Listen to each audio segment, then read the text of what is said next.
Good morning ma'am. Yes, very good morning. Ma'am, काय झालंय माहिती का, माझं हां. 12वीचं जे मार्कशीट आणि सर्टिफिकेट आहे ना, हां, हां. त्याच्यावर माझ्या आईचं ते नाव आहे, सुधाबाई नाव आहे माझ्या आईचं. बरोबर. हं. त्या बीच्या ऐवजी त्या मार्कशीट वरती बी झालाय. ओके. एकाच मार्कशीट वरती? हा, एकाच मार्कशीट वरती, बाकीचं व्यवस्थित आहे सगळे.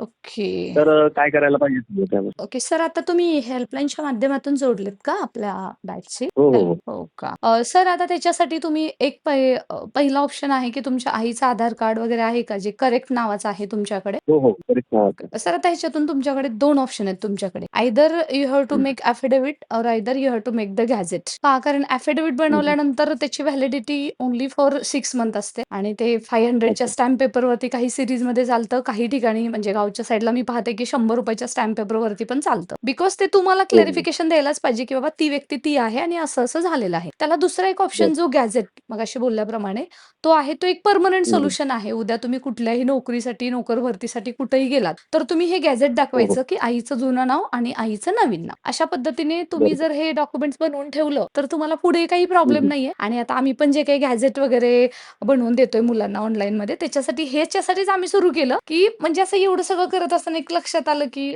सध्या हे बनवणं किती गरजेचं आहे. कारण मग तुम्हाला मी अफिडेव्हिट सांगितलं पण असतं, मग नंतर त्याला कोण रिस्पॉन्सिबल आहे असं नाही का. म्हणजे नाही नाही, एखादा आपण म्हणेल की 500 रुपयाचं गॅजेट. चालतं नाही चालतं. मी सांगते सर, मुंबईतला माझा अनुभव, आमच्या इथं 500 रुपये शिवाय गॅझेटच घेत नाहीत. कारण ते ऑलरेडी बरोबर. नियमानुसार ते इनव्हॅलिड आहे. पण बरेच वकील तुम्हाला देतात 100 रुपीज मध्ये, किंवा मग ते तहसीलदार कडून पण आपण घेतो, किंवा बऱ्यापैकी नोटराईज पण करून घेतात.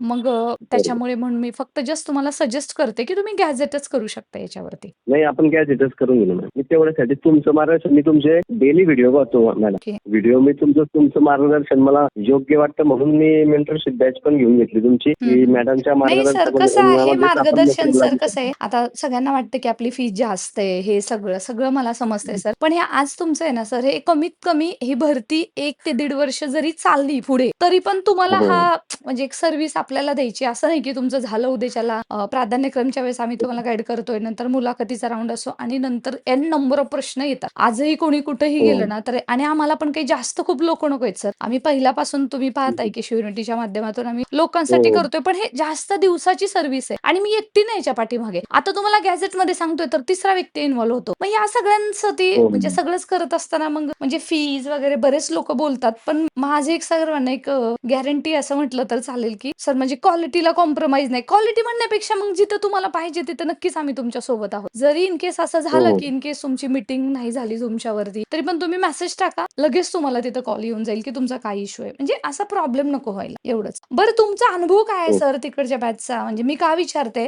कॉम्पिटिटर म्हणून नाही, चांगलीच गोष्ट आहे. फक्त मग काय जाणवलं तुम्हाला, म्हणजे जेणेकरून आम्हाला तशा इम्प्रुव्हमेंट करायला? मी मॅम मेंटरशिप बॅच घेतली तिकडची आणि 2 वेळेस मी क्वेश्चन टाकले माझे. समजा हाच क्वेश्चन मी त्यांना मार्गदर्शनासाठी मी 2 दिवस झाले परत परत परत परत मेसेज करत होतो बॅचवरती. पर्सनली तिथं काहीच मार्गदर्शन झालं नाही मॅम. त्याच्यामुळे मला म्हणजे माझ्या क्वेश्चनला आन्सरच मिळालं नाही तिकडे. माय गॉड.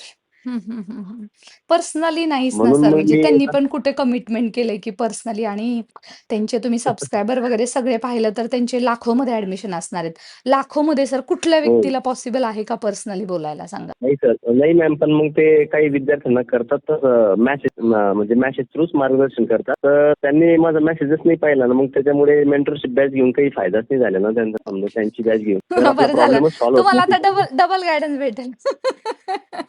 नाही नाही, तसं काही नाही. आणि एक विषय होता मॅम, हा सर. मी जी टेट दिलेली आहे ती ओपन मधून दिलेली आहे ओके. आणि पोर्टलवर फॉर्म भरताना मी व्हीजे मधून भरला आहे. माझ्याकडे कास्ट सर्टिफिकेट अवेलेबल होतं, पण त्यावेळेस मी टेट ओपन मधून दिली होती. तर आता काही तर प्रॉब्लेम नाही. आणि NCL माझ्याकडे तेव्हा त्यांनी गव्हर्नमेंटने मला वाटतं अलाउ केलं होतं की नंतरचं पण चालेल, 14 मेच्या नंतरचं. तर मग नंतर मी NCL काढलं आणि व्हीजे मधून फॉर्म भरला. तर काही अडचण येईल का त्याची? सर ऐका ना, आता हे जे आहे ना, तुम्ही जे सांगताय की पहिली गोष्ट की ज्यांनी टेट दिली आहे ओपन मधून किंवा कुठल्याही कॅटेगरी, तर नंतर कॅटेगरी बदलली, open to respective category change होऊ शकतं. पण काही काही असे डायग्नोल कॅटेगरी पण आहेत, म्हणजे काहींनी ओबीसी मधून टेट दिली, नंतर त्यांनी SCBC मध्ये केलं, किंवा असा बराच सगळा गोंधळ आहे काही लोकांचा. पण तुमचा जो आहे ना, तुमचा क्लिअर कट आहे. तुम्हाला काही प्रॉब्लेम येईल का, किंवा जेव्हा तुम्ही नियुक्तीच्यासाठी जाणार आहात किंवा जेव्हा तुम्ही हा हा. डॉक्युमेंट व्हेरिफिकेशनसाठी जाणार आहात, तेव्हा मी तुम्हाला एक ड्राफ्ट बनवून देईल. तो तुम्ही व्यवस्थित ठीक आहे. बनवायचा आहे. तुमच्या सहीने सेल्फ सर्टिफाय करून ना तो तुम्ही घेऊन जायचा. तुम्हाला काही प्रॉब्लेम येणार नाही. ते मी सर तुम्हाला तेव्हा सांगेल आणि लकीली तुम्ही आहात आपल्यासोबत हेल्पलाईनच्या